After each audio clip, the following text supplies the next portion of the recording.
Hello everyone, this is Dr. Kankana. Today we'll be discussing the arterial blood pressure. So what is the definition of the arterial blood pressure? It is defined as the lateral pressure exerted by the column of blood on the walls of the arteries when it passes through it.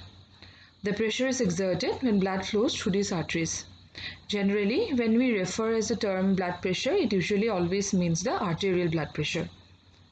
The arterial blood pressure is expressed in four different terms. It is the systolic blood pressure, the diastolic blood pressure, the pulse pressure, and the mean arterial blood pressure. So, before going to the proper discussion of the from the practical viewpoint of the arterial blood pressure, we have to be well versed with certain terms.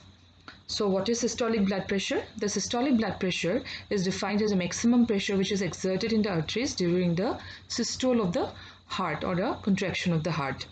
So normal systolic blood pressure, it is between 100 to 140 millimeter of mercury, and average is taken as 120 millimeter of mercury.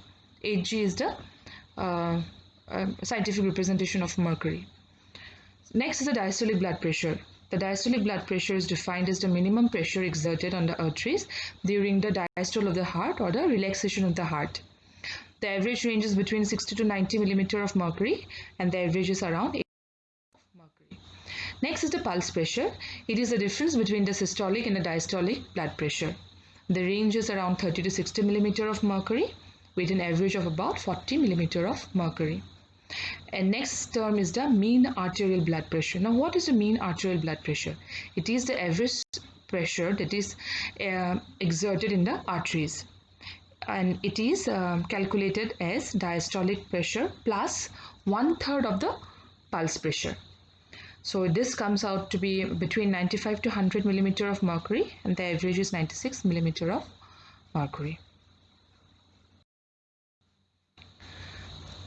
Now, what is the clinical use of blood pressure? In clinical use, the term blood pressure usually refers to pressure in the arteries generated by the left ventricle during systole, that is the contraction, and the pressure remaining in the arteries when the ventricle is at the end of the diastole. The blood pressure is usually measured in the brachial artery in the left arm. The device used to measure the blood pressure is known as the sphygmomanometer. Now, coming to the procedure of blood pressure estimation, there is actually two methods, the direct method and the indirect method. So here we will be basically concentrating on the indirect method for blood pressure measurement. Coming to the principle of blood pressure measurement is it involves the balancing of the pressure in a bag, that is air pressure against the pressure of the blood in an artery. The air pressure is then estimated by means of mercury manometer. So what are the apparatus used for indirect method for blood pressure measurement? So there are two apparatus involved, that is the stethoscope and the sphygmomanometer. At the end of this slide presentation, you will see a video where I have discussed the apparatus that are being used for the blood pressure measurement. So second is the sphygmomanometer, which is also known as the BP apparatus. So you can go through this write-up, and at the end of this slide you will find the presentation or how the basic points that you have to remember regarding these two apparatus, that is the sphygmomanometer and the stethoscope. So the rubber bag, that is the armlet, which is also known as the cuff. It is known as the Riva-Rossi cuff, and it has a measurement that is 24 centimeter into 12 centimeter and fitted with two rubber tubes. So one is connected to the mercury reservoir, the other is connected to the air pump or the rubber bulb, and the rubber bag, it is 12 centimeter wide, but there is a general rule, that is the width of the bag should be 20% more than the diameter of the arm in which the rubber bag is being wrapped around. So there are different measurements for people with in different age groups. For infant, for below 4 years, below 8 years, and then there is the adult. Adult it is 12 centimeter. Infants below 1 year 2.5, below 4 years it's 5 centimeter, and below 8 years it is 8 centimeter. So here you can see the sphygmomanometer that is usually being used. So here are the markings, and according to the markings there is the names given. So this is the parts of the stethoscope. Here you can see it has got 3 basic parts: the earpiece, the chest piece, and then there is the rubber tubing. Now coming to the procedure proper, the subject is made to either lie down or sit, but should be mentally and physically relaxed and free from excitation and any anticipation. Then the arm has to be laid bare up to the shoulders, and then usually, so always you cannot do it, then it's always recommended that the arm should be bare. So if not possible, then okay, some light clothing is fine. For the recording of the blood pressure through this indirect method, there is again 2 methods. One is the palpatory method, one is the auscultatory method we'll be discussing. So the upper arm on which the BP cuff is to be tied must be at the level of the heart. This is very important point that you have to remember. That is the arm in which we are taking the BP measurement. That arm and the level of the arm in which the arm is kept and the heart, it should be at the same level. Otherwise, there will be discrepancies in the BP reading. Next, the arm should be resting on the bed, or if he is sitting, then it should be resting on the table with a suitable height. Now, first is the palpatory method, and next comes the auscultatory method. So, in the palpatory method, I will give you a gist in the nutshell that when first we'll make the subject relax and then sit down, then we'll bare his upper arm up to the shoulder, then we'll put on the rubber bag, and then the rubber bag will be lying over the brachial artery, keeping it at a lower edge about 3 centimeter above the elbow. So wrap the cloth covering around the arm so as to cover the rubber bag completely and to prevent it from bulging out from under the wrapping on inflation. And the cuff should neither be too tight nor very loose. Thereafter, we have to palpate the radial artery as that we do for seeing the pulse. With one hand, we'll palpate the radial artery, and with the other hand, we will pump air with the help of the air pump. So after that, we'll inflate the cuff slowly until the pulsation of the radial artery disappear, and then we'll just take a little bit beyond that is around 30 to 40 millimeter mercury beyond that. That means when we are palpating the radial artery and then we are inflating the rubber cuffing, you will see if you feel like at around 110 the radial pulse you cannot feel, then take above 30 to 40 millimeter above it. That means if you cannot hear it in 110 millimeter of mercury, take it to around 140, and thereafter you unscrew the screw that is present along with the air pumper, and then slowly bring the mercury level down. So again at around 110 millimeter of mercury, you can again feel the radial pulse. So that is the systolic blood pressure. One thing that you have to remember is that in palpatory method you cannot find the diastolic blood pressure. It is only the systolic blood pressure that you can feel.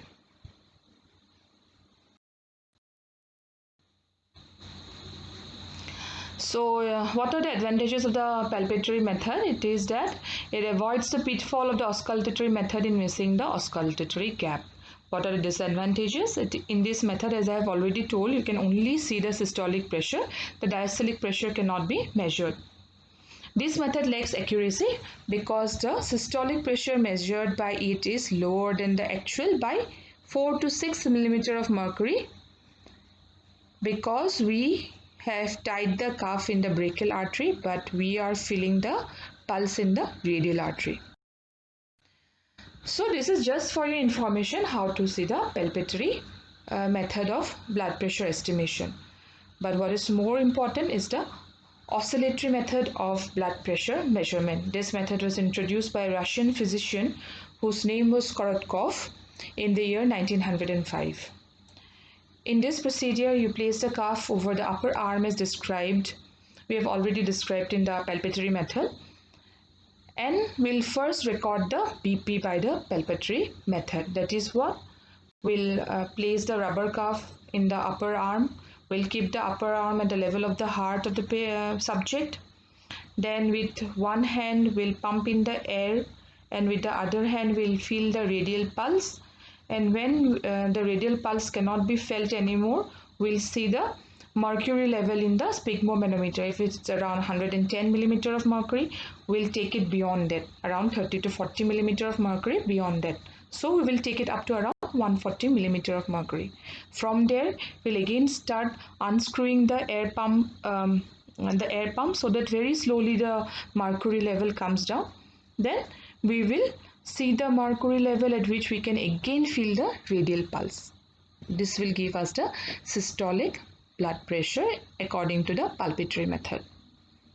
Now thereafter, we'll locate the bifurcation of the brachial artery and then we can easily palpate it in a semi-flexed elbow as a thick, hard, elongated structure. So in the whole procedure, what we'll do is that we'll place the chest piece of the stethoscope on that point, and we'll keep it in position with our fingers and thumb of the left hand. Then we'll inflate the cuff rapidly by compressing and releasing the air pump alternately. Here, now we already have an idea what the systolic blood pressure of the person will be like through the palpatory method. Now what we'll do is that if we had found it to be around 110, again we'll raise the pressure to 40 to 50 millimeter mercury above the systolic level as determined by the palpatory method.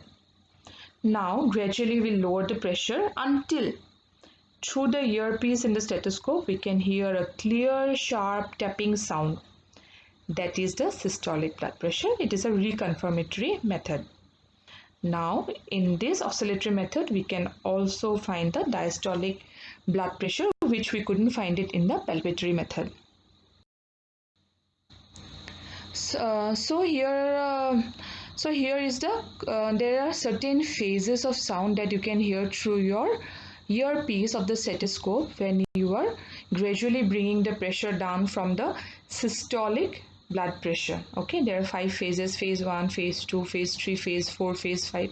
So you will first hear a clear sharp tap, then you will hear murmurish sound, then you will hear banging sound, then you will hear a muffled sound, and finally the sound will disappear. This whole sounds are known as the Korotkov sounds. So the first clear tap sound will be the systolic blood pressure, and the disappearance of the sound, where the sound has first disappeared, you record the mercury reading there, and that will be the diastolic blood pressure. So here is the pictorial representation of how to keep the patient seated and how you can see the arm is at the level of his heart. Next, coming to the discussion part, what are the physiological variations that you will see according to the age, the sex, the body build, the diurnal variations, the digestions, emotions, posture, sleep. Then comes the pathological variations, where you will see disease in which the blood pressure is high, which is known as hypertension. Then certain conditions, pathological conditions, where the blood pressure is low, which is known as the hypotension. So these are the conditions you can go through to see the blood pressure. So now here I have given a small video where I have described the two instruments, that is the stethoscope and the sphygmomanometer. So let us first discuss the stethoscope. And a small description of the procedure. Thank you. This is the chest end or the chest piece. In the chest piece there is 2 parts. This is known as the bell, and this is known as the diaphragm. Here is the rubber tubing, which is the Y-shaped rubber tubing, and in the ear end, that is the, we have got two ear pieces, and as you can see, there is a curvature in the ear pieces, and this follows the external auditory meatus of a person. That is, it is forwards and downwards. This is the sphygmomanometer. You can see it has got two parts. This is one part, this is one part.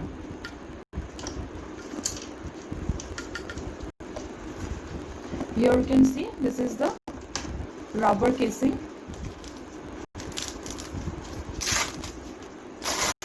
Which envelopes the arm, and this is the pump through which we push in the air, and this is the stopcock. Okay. And here you can see in this standing arm we have got this graduated.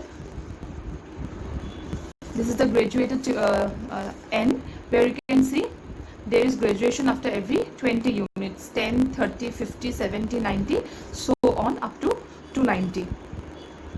This is the mercury reservoir, as you can see, and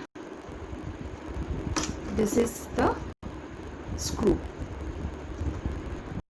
So this is the, as I have already told, this is the mercury reservoir, and this is the one-way valve. So when there is pressure build up here, then a mercury will come through this mercury reservoir, and it will be seen here in this glass tube.